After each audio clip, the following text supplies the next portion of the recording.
Puji Tuhan. Saudara kekasih dalam Tuhan, pada kesempatan yang berbagi ini saya akan menyampaikan kebenaran firman Tuhan tentang anak Allah yang merupakan salah satu dari pribadi Allah.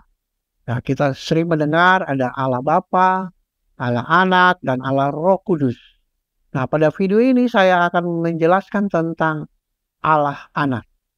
Sebelum saya menjelaskannya, saudara yang belum subscribe channel ini, tolong klik tombol subscribe-nya, klik tombol like, dan tolong bagikan ke grup-grup medsos saudara channel ini. Haleluya. Terima kasih. Baik, bacaan firman Tuhan kita hari ini terdapat dalam Efesus pasal 1 ayat 3. Demikian firman Tuhan, terpujilah Allah dan Bapa Tuhan kita Yesus Kristus yang dalam Kristus telah mengaruniakan kepada kita segala berkat rohani di dalam sorga. Haleluya. Nah, Bapa dalam nats ini menunjukkan kepada pribadi Allah.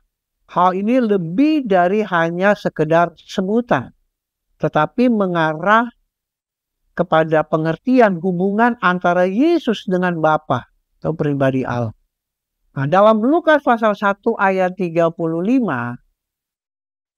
di sana dikatakan, jawab malaikat kepada Maria, Roh Kudus akan turun atasmu dan kuasa Allah yang Maha Tinggi akan menaungi engkau.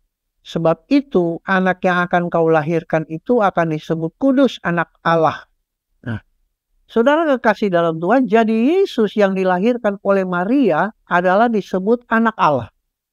Selain daripada itu, Yesus digambarkan sebagai anak tunggal Bapa. Nah, hal ini melukiskan tentang Bapa yang dengan kasih sayang telah memberikan anaknya yang sangat dikasihinya kepada kita. Dalam Yohanes pasal 1 ayat 14, di sana dituliskan firman itu telah menjadi manusia dan diam di antara kita.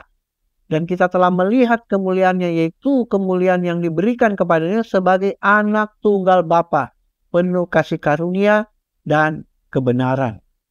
Nah, Bapak Ibu saudara kasih dalam Tuhan, ada bukti-bukti dalam Alkitab yang menjelaskan bahwa Yesus adalah anak Allah. Kita dapat lihat dari banyak dicatat oleh para penulis Alkitab sebagai anak Allah, ya.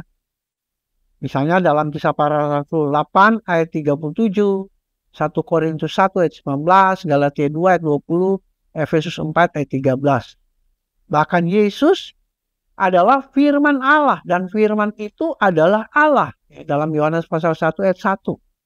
Kemudian Yesus mampu mengampuni dosa dalam Matius 9 ayat 2 sampai 7. Bahkan dalam Matius pasal 8 ayat 29, setan pun mengakui bahwa Yesus adalah Allah. Ya, dalam Matius 8 ayat 9, apa urusanmu dengan kami, hai anak Allah? Adakah engkau kemari untuk menyiksa kami sebelum waktunya?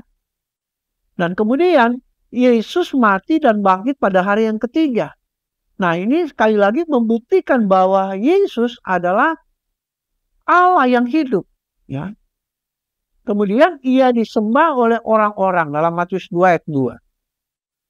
Jadi Yesus Kristus adalah pribadi Allah yang telah menjadi manusia sebagai juru selamat umat manusia. Nah, hal itu dinyatakan melalui kelahiran, kematian, kebangkitan, dan kenaikannya ke surga. Kemudian tentunya ia akan datang kembali untuk menyatakan kemuliaan. Nah, sebagai ayat penutup saudara, dalam 1 Yohanes 2 ayat 23, sebab barang siapa menyangkal anak, ia juga tidak memiliki bapa. Barang siapa mengaku anak, ia juga memiliki bapa. Jadi jelas bahwa Yesus adalah anak Allah. Jadi kalau anak Allah bukan berarti Allah beranak atau Allah memiliki istri sehingga dia memperoleh anak, ya. Tetapi Yesus adalah Allah yang telah menjadi manusia. Haleluya. Demikian devotion dari saya. Semoga memberkati saudara sekalian.